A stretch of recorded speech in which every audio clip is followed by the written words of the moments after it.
The sun hung low over the dry red fields of Colony 47, casting long shadows between the crooked fence posts. Wind swept through the brittle crops, rustling dead leaves across cracked soil. It was a land that had stopped growing, a place where people had once farmed in hope, but now only one man remained, Jace Tillman. He wore a wide hat and a coat stained with years of dust, sweat, and sorrow. Every morning he walked the edge of his broken land, dragging a rusted plow behind him. No machines, no drones, just silence. Memory this morning felt no different, till he reached the far edge of his eastern fence. Something was there, shape, curled up at the base of the fence, half buried in dry grass and soil. At first, he thought it was a dead animal, until it moved. A long, slow breath. A trembling hand gripping a broken farming tool. He stepped closer. It was a person, no, not human. Thin limbs, pale orange skin dusted with dirt and hair. Color of faded wheat. She looked up, eyes large and glowing, faintly green. Alien, no question. Her clothes were torn, like she had walked across half a planet to get here. She tried to speak, but her voice cracked. Jace crouched silently, watching. She finally whispered, "I can work. Please, I'll carry your burdens, human. Just feed me tonight." He didn't move. Her head dropped forward, too weak to stay up. She collapsed again, breathing shallow, ribs showing under the thin cloth she wore. Jack didn't say a word. He looked at the sky, at the dying land, then down at her again. With a slow sigh, he reached down and lifted her up. She was light, like a scarecrow. He didn't carry her to the house. He took her to the old barn, laid her down on a bed of hay, tossed a thin blanket over her. She didn't wake. He stepped out and returned 10 minutes later with a metal bowl hot stew, thick and simple. When he pressed it to her lips, she sipped, then gulped, then cried without sound. Jace sat by the barn door, sharpening a blade. He didn't speak, just listened to the wind, the quiet chewing sounds, and the soft gasps as she came back to life. When night fell, he lit a single lantern and hung it from the beam. He never turned his back to her, but he didn't lock the barn either. At midnight, the alien girl sat up slowly. Her arms ached, her hands were cracked, but her stomach was full. Warmth surrounded her. The blanket smelled like wheat and wood. She looked at the human sitting near the door. "Why?" she asked. Jace looked at her without blinking. "Why? What?" "I." "Feed me." He spoke like gravel. "You asked." That was all. She tried to smile, but it didn't stay. "What's your name?" asked. She looked down. "They didn't give me one." "Then I will," he said, standing slowly. "You look like someone who belongs to the land. Let's call you Mari." She repeated it under her breath. Mari, the way she said it, like it tasted new. "You'll work tomorrow," Jace said. "This land doesn't care what species you are, only listens to hands and effort." She nodded once. He left the barn and walked toward the farmhouse without looking back. Alone now, Mari crawled to the corner of the barn and curled under the blanket. She stared at the stars through the gaps in the boards. Some of those stars held her people, or what was left of them. She had escaped from a colony where workers were dying in rows, buried in shallow ditches, forgotten. This land wasn't safe. No, but it wasn't cruel. That was enough. She didn't know who this man was, or why his eyes looked like storm clouds over old graves, but something about him made her chest ache. He was broken, and maybe so was she. Somewhere deep in the fields, something moved under the soil. A flicker, a rude awakening. Unseen by either of them, back in the house, Jace sat by a window, holding a photo frame turned face down. He didn't look at it. He just sat in silence, sharpening the blade again. He wasn't sure why he had helped her. Maybe because she didn't beg. Maybe because she reminded him of someone he had buried a long time ago. Or maybe for the first time in years the land wasn't the only thing trying to come back to life. Far above them, in the orbit of the quiet planet, a ship turned slowly, its scanners locking onto one word whispered by the soil, Mari. Asterisk morning broke with a sky the color of ash and copper. Jace Tillman stood near the barn, arms crossed, watching the field stretch wide like an open wound. The red dirt was silent, lifeless, the same as every other day, but today something was different. A figure moved slowly across the land, dragging a wooden crate filled with broken tools. It was Mari. She had risen before sunrise. No words, no questions, just work. Jack didn't stop her. He watched as she tried to fit a rusted blade into a snapped hoe. Her hands trembled. She wiped sweat from her face, then went on tightening bolts with careful fingers. By mid-morning, she had cleared a whole row of dead weeds, straightened a section of fallen fence, stacked dry bark near the shed. She didn't stop for water, didn't ask for food. When Jace brought a metal cup to her, she took it, sipped once, then bowed slightly. Her eyes didn't meet his, not out of fear, but something deeper, something like shame. "You work like this often?" he asked, voice steady. "My people used to," she said. Da-da-da-da-da-da-da, before the harvests ended. Watching her nearby crate, watching her clean an old wheelbarrow. "You're not from here," she nodded. "Outer colonies. Farming world, taken by pirates when I was young. I ran. Found my way here." Jace didn't ask more. Pain was written in her silence. "Mayor," I looked at the land. "This soil. It's hard but not dead." Jace snorted lightly. "It's worse than dead. This land forgot how to listen." She knelt, running her fingers through the dirt. "No, it remembers. It just hasn't been spoken to in the right way." He raised an eyebrow. "You talk to dirt?" Mari smiled, faint and honest. "Where I come from, we don't just farm. We wake the land." Jace leaned forward. "How?" She held up a small pouch, seeds glowing, faintly blue. "Ancient grain," she said. "Outlawed on most colonies, grows fast. Too fast.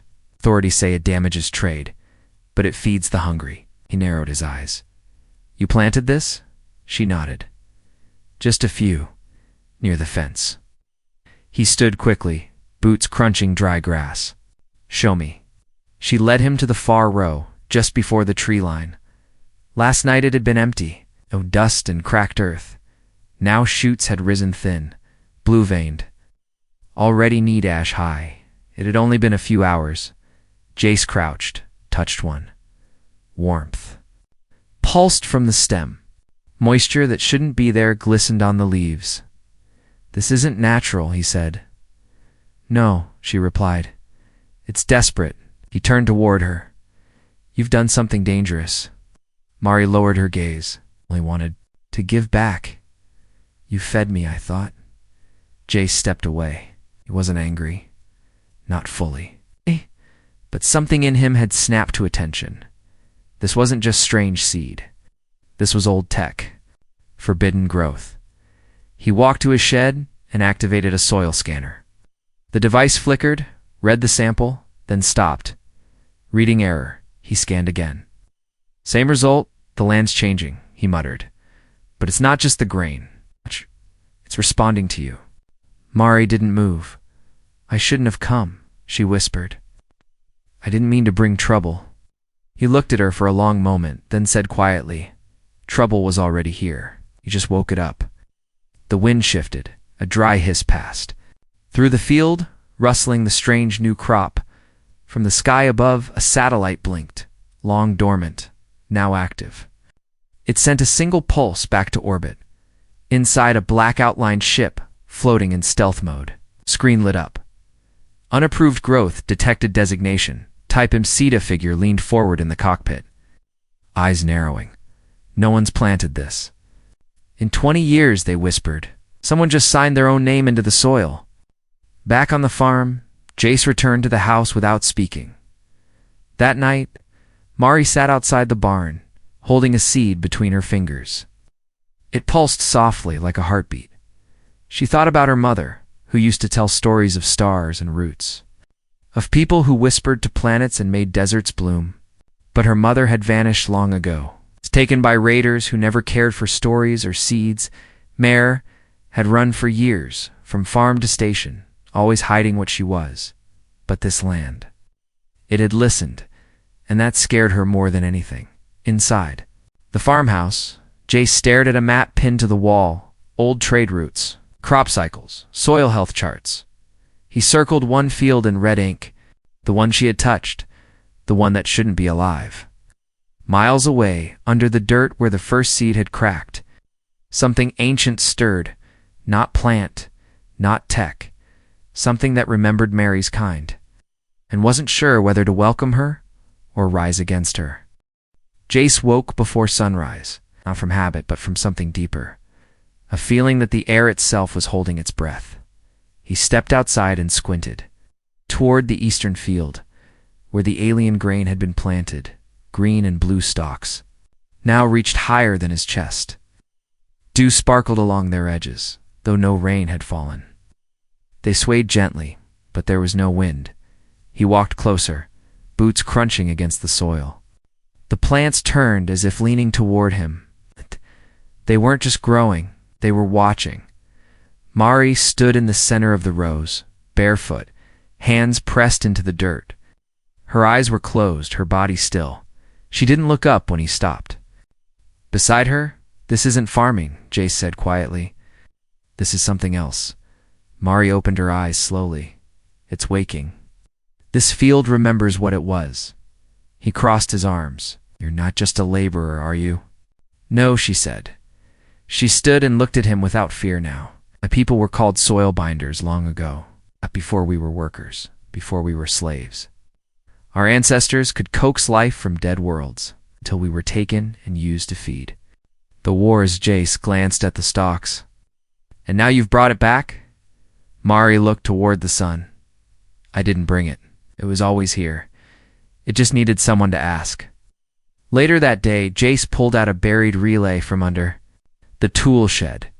It hadn't been activated in years, meant only for emergency scans. He linked it to the old orbital station above the planet. The signal climbed slowly. An answer came. The central archive returned the result with a cold, blinking message. Species: Turavine Class B skill. Geobiological binding status. Declared risk. Trade blocked by Terran Council. He stared at the screen. Blocked. Dangerous. J. Turned it off. Outside. Mari was stacking water crates near the shed. She didn't seem tired. In fact, she hadn't stopped since dawn. He walked out and handed her an apple from the indoor crop box. She hesitated, then took it, chewing slowly. "Why this place?" he asked. "You could have found another farm, another world." She looked down at the fruit in her hands. "I didn't come here to eat, then why? To stop running." She sat on the crate, brushing her hands clean on her pants. "My mother was born with the same touch. She was hunted for it. People said we made the land too rich, too fast, that it threatened the trade markets, upset the order." Jace knelt beside her. "And what do you believe?" "I believe the soil doesn't care about markets, it cares about hands that respect it." She stood and walked toward the glowing rows. Jace followed. His steps slower now. They stopped at the heart of the new field. Mayar bent down. "Touching the roots, they're reaching toward something," she whispered. "Something buried deep, beneath your land." He frowned. "I've tilled this land for years. There's nothing down there." She kept pressing her palm against the soil. "No, you just never spoke its language." Before he could ask what she meant, the ground rumbled, gentle. But clear, the wind stopped. A deep vibration moved through the field, like something shifting beneath the earth, not angry, but awake. Jace took a step back. Mari rose slowly, her hand still glowing faintly. "You planted seed," he said. "But now the planet's responding." She nodded. "And that," he said carefully, "means others will come." "They already are," she whispered. At that moment, the old comms unit inside Jace's house beeped. A voice crackled through. "Unregistered growth signature detected near. Sector 9 East. Scouting crew rerouted. Possible breach of crop code law." Jace grabbed the radio. "This is private land, no breach here, just manual farming." The voice didn't answer. Mari turned to him, her voice tight. "They're coming, Jace." For the soil. For me. You're not going anywhere, he said. This is your land now, too. She blinked, stunned. You'd stand against them? I buried my son under that tree behind the barn, he said, pointing. If this land starts to live again, I'm not letting anyone kill it a second time. Silence fell. In the distance, clouds began forming unnaturally fast, swirling above the hills. Shapes moved inside them, silent, dark, mechanical. But the ground beneath Jace and Mari kept warming, something ancient, something deeper than politics or trade begun to rise, and it didn't care about rules. Miles beneath their feet, wrapped in layers of stone and forgotten roots, a pulse of light flickered once, then opened its eye. Asterisk, the wind was wrong. It blew from every direction at once, not wild, not loud, but cold, in a way that felt unnatural. The crops in the east field didn't bend. They swayed together, slow and steady, like they were breathing. Jace stood at the edge of the field, rifle slung across his back. Not a weapon he liked using, just an old Terran hunting piece from another time? Bet today? He wore it with purpose. Mara was in the field, kneeling between rows of glowing grain, her hands pressed into the soil, her brow furrowed in quiet focus. Jace approached, careful not to step on the roots. What are you doing? He asked. Her voice was soft. Listening. To what? She didn't answer for a moment, something far beneath us. It's not just awake now. It's watching. He didn't like the sound of that.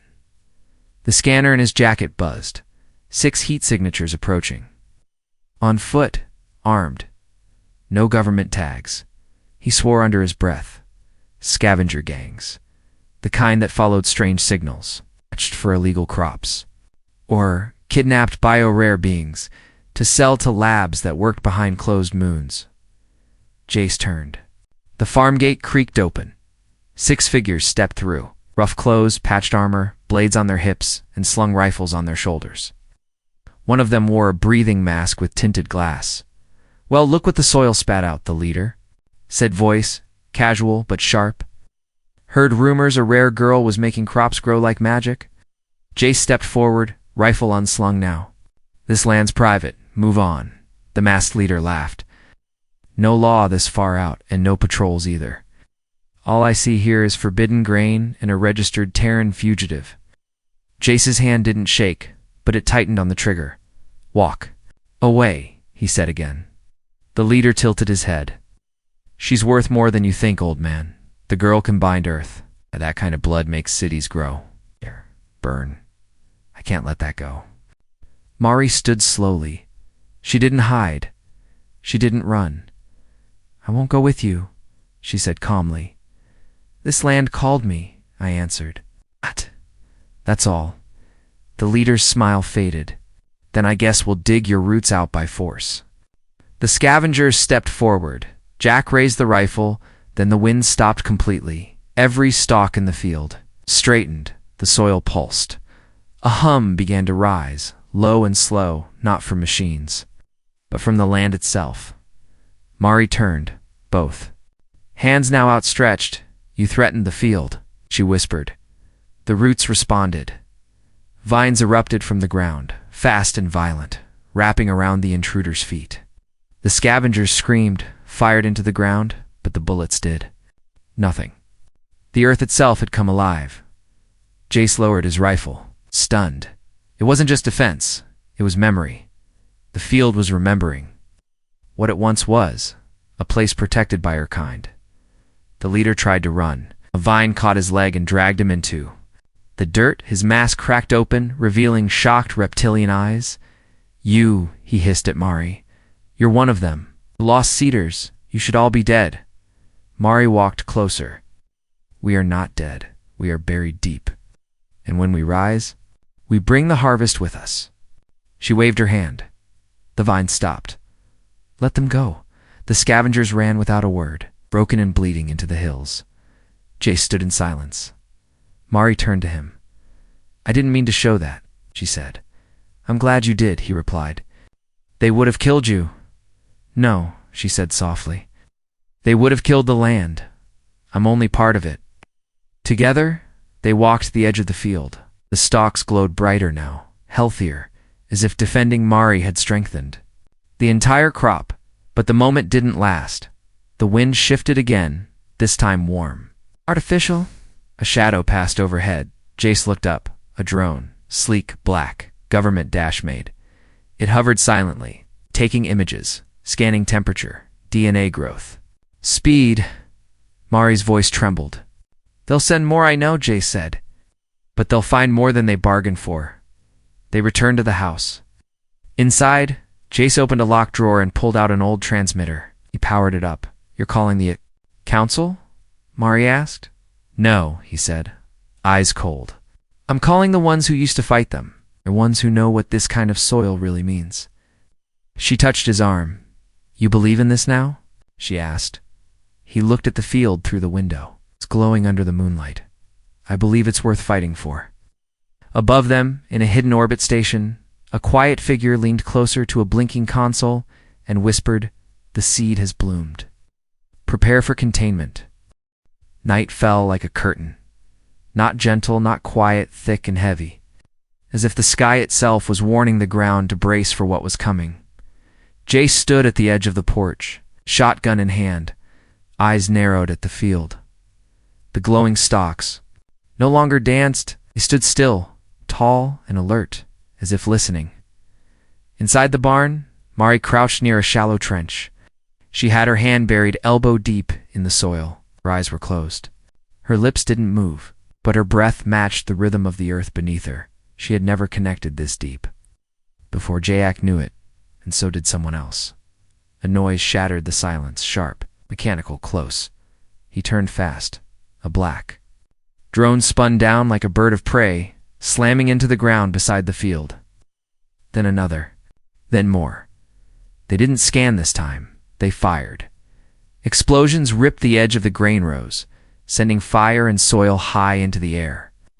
Jace fired back, shells thundering through the smoke. He hit one drone, then another, but they kept coming. Inside, the barn, Mari's body jerked. The connection broke. She screamed, not from pain, but from loss. The field had been alive, and now it was bleeding. She ran out, hands glowing, eyes wide. Stop, she cried, voice cracking. One drone turned toward her and charged. Jace moved before she could. He tackled her to the ground, shielding her as the blast struck behind them. Fire rolled through the air. Get back, he shouted. No, she said, pushing up. I can stop it. If I go deep enough, I can tell the roots to harden. To shield, Jace coughed. You do. That you won't come back up. She met his eyes. I have to try. Before he could answer, the house burst into flames behind them. The drones didn't want the field. They wanted her gone. She ran barefoot toward the heart of the crop. Jack followed, limping now. Shoulder burned, coat torn. MAAR. I reached the center and fell to her knees, both hands in the ground. Her hair lifted in the wind. Her body glowed brighter than ever before. Jace watched as the soil around her pulsed, then cracked. From deep below, something rose, not a creature, not a machine, a shape. A coil of ancient root, thick as a tree trunk, spiraled up and wrapped around her like armor. It wasn't binding her. It was protecting her, the drones. Paused. Their systems scanned the root and failed to define it. One tried to attack it. A pulse of energy burst from the ground and vaporized it midair. The rest pulled back, unsure now. Jace fired again. Covering the space as Mari kept going, the field began to shift, stalks bending, splitting open. Inside the grain, black seeds hovered, glowing, not just food. Fuel, data, memory. Jace limped toward her. Can you hear me? He called out. Her voice came from everywhere. I'm not alone down here. The others, they're still sleeping. Still hidden in soil across forgotten farms? Jace shook his head. Mari, you can't stay like this. You'll burn yourself out. No, she said, voice cracking, but I can give the land one last breath. The roots wrapped tighter, and Mari vanished inside, Jace ran forward, shouting her name once, twice, louder each time. Then, silence. The field stilled. The sky cleared. The drones dropped. Dead and useless. Only smoke remained. He stood there, alone in the center of it all. No reply, no glow, no Mari. He dropped to his knees. The roots began to wither, not dying, just fading, pulling themselves back into the ground, and from the center of the dirt, green sprout 1 inch tall. It swayed in the wind. Jace reached down and touched the stem. It pulsed once, alive. Behind him, the fire at the house burned low, and behind that, his footsteps. He turned sharply, raising his gun. But it wasn't a drone. It was a woman hooded. Tall, skin-dusted, orange like Mary's. She had no weapon, no gear, only a satchel of seeds at her waist. Jace didn't move. She knelt beside the sprout. She called the woman, said, "Oh, we heard. It took longer than it should have. But we came." More shadows moved in the distance, one by one. They arrived, men and women of Mary's kind. It's full of soil and memory. Jack stared. "You're the others," he said. The woman nodded. The last seed binders. Looked at the ground. Where Mari had disappeared? Did she? She gave herself to the root, the woman said, not to die, to be part of the earth forever. And as the sun rose behind the ruined house, a voice drifted from the wind. Soft and real Mari's voice. This land has room for more than crops now. It has room for hope. Asterisk Jace Tillman had always lived on land that didn't listen. Years. Of sweat, tools, silence. Nothing ever answered him back. The soil stayed dry. The wind stayed cold. Hope stayed buried. But now the ground hummed. He stood at the center of his field. Boots planted beside a single glowing sprout, a gift left behind by Mari. She was gone. And yet she wasn't. He could feel her under his feet, not dead. Not broken, just deeper than roots, watching everything grow around him. Her people moved like wind through tall grass. The seed dash binders. They had arrived quietly. No weapons, no demands, just hands and pouches of forbidden grain. They touched the land like it was sacred.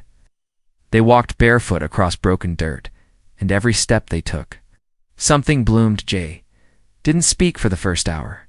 He just watched. Rows formed again. New kinds of crops, soft blue leaves, bright silver fruit, thick vines that hummed low notes in the air. It shouldn't have been possible. Not here. Not after all this time, but it was happening, and no Terran patrol had arrived yet to stop it.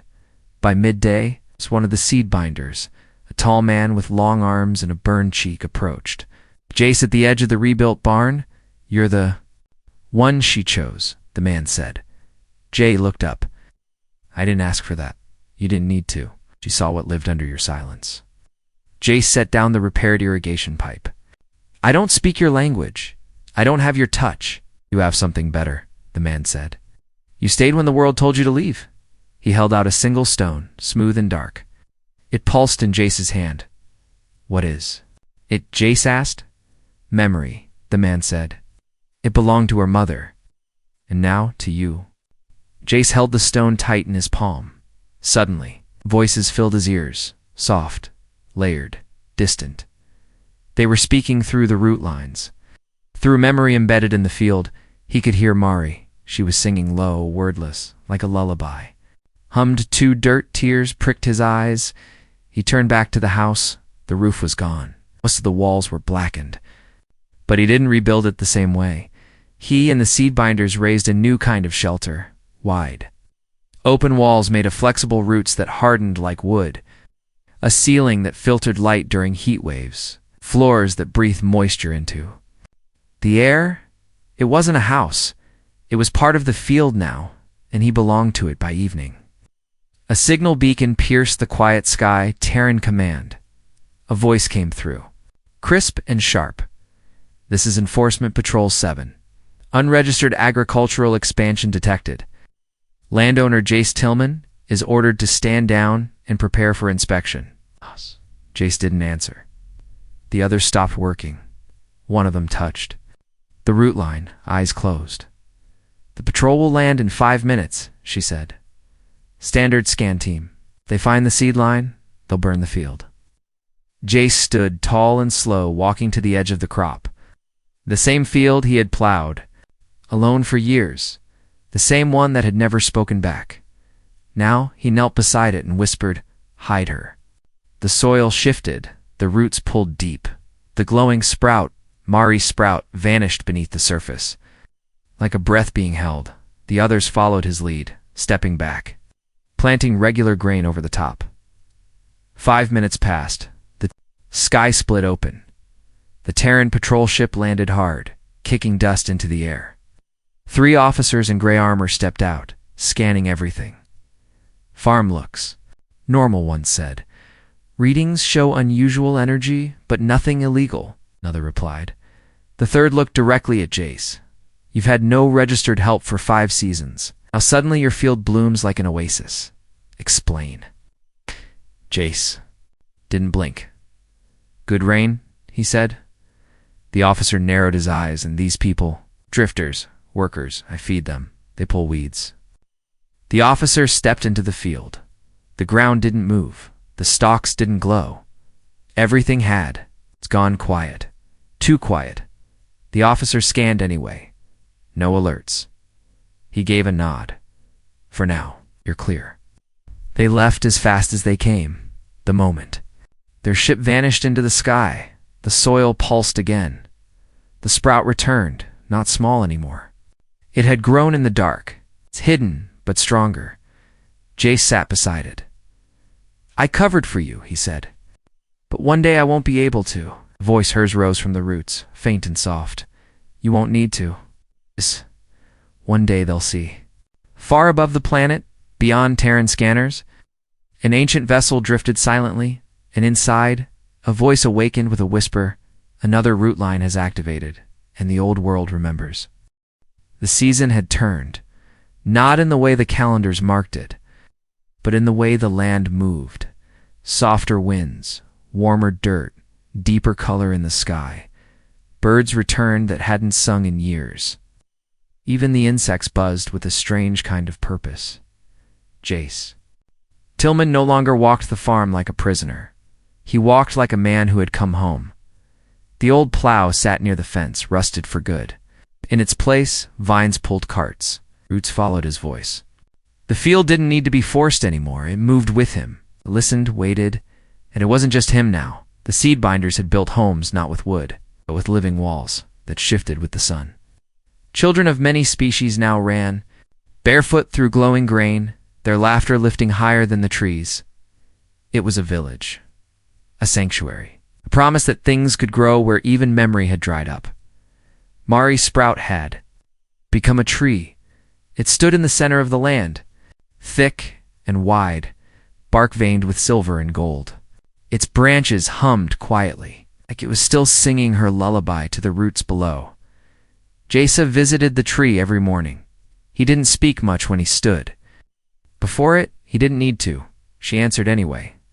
The roots carried her thoughts, not words, but feelings. Warmth when he passed, a soft breeze when he knelt, light through the leaves when his hands touched the trunk. She was still here, just deeper, just quieter. That morning, as he stood before the tree, a small hand tugged his coat. It was a child. Part Terran, part seed binder, skin copper brown, hair like braided moss. "Farmer Jace," she said, "the council has come."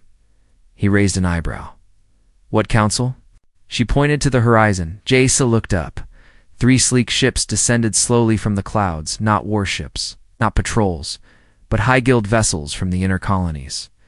Painted in white, trimmed in blue, symbols of diplomacy, not enforcement. He sighed. Well, that was fast. By noon, the visitors had arrived. Clean suits, calm voices, eyes that looked at everything but never too long. They walked the edge of the village, murmuring among themselves. One of them stepped forward, "Woman with gray eyes and skin like polished stone. I am envoy rises of the Agricultural Ethics Council," she said. "We've come to observe and understand." Jace folded his arms. Understand what? How this land changed? How an outlawed species revived an entire biosystem. how one man hid it under the Terran radar. For 3 months. Jace didn't flinch. You're not here to understand. You're here to decide whether to erase it. Rhesus didn't deny it. We fear what grows too fast. History gives us reason. He looked around at the fields, the homes, the children playing in light older than their bloodlines. Then maybe it's time history learned something new, he said. Rhesus walked slowly toward the center, toward Mari's tree. She touched the bark. The tree pulsed once. She blinked. What was that? Jace stepped beside her. Her voice, her roots are in every part of this land.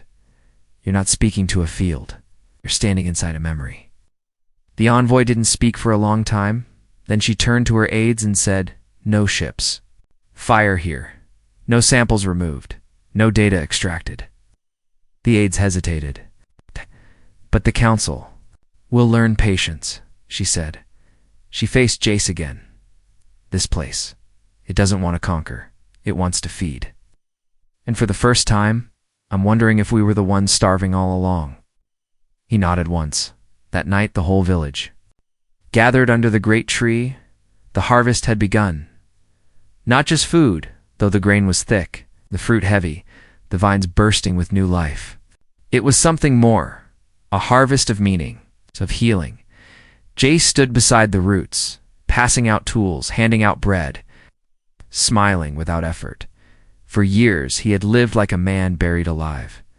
Now, it was growing too, and above them, stars blinked, one by one, as if watching. One of the seed binders approached him, holding a tiny seed cupped in both hands. This is for you, she said. Not to plant. To carry. A reminder. He took it gently. It pulsed like Mari's first sprout. He closed his hand around it, and in that moment, he heard her again. Final line, her voice moved through the wind like a promise. You carried the soil when it was empty, Jace. Ow. Now let it carry you.